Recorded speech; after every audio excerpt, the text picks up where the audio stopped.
Kutch campaign અંતર્ગત માદક પદાર્થ પોસ્ટ ડોડાના જથ્થા સાથે 2 આરોપીઓને પકડી પાડતી એલસીબી પૂર્વ કચ્છ ગાંધીધામ. પૂર્વ કચ્છ એલસીબી પોલીસે no drugs in East Kutch campaign અંતર્ગત ગાંધીધામ ભચાઉ નેશનલ હાઈવે પર જવાહરનગર નજીક આવેલી જયશ્રી બાબા રામદેવ હોટેલમાં દરોડો પાડ્યો હતો. હોટલની આડમાં પાસ પરમિટ વગર નશીલા પદાર્થનું વેચાણ કરતા સંચાલકો મનોહર રામ જગમાલરામ રાહડ અને ચુનારામ ભગારામ ખોતને પોલીસે ઝડપી લીધા છે.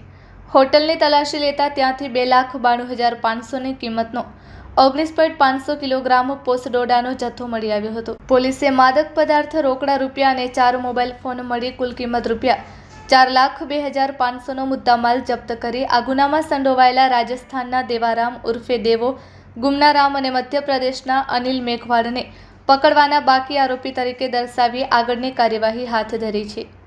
આ કામગીરી લોકલ ક્રાઇમ બ્રાન્ચના police inspector J M. Vada, police sub inspector D G. Patel તથા એલસીબી સ્ટાફ દ્વારા કરવામાં આવેલ છે. Report by Bharti Makhijani, Gandhidham.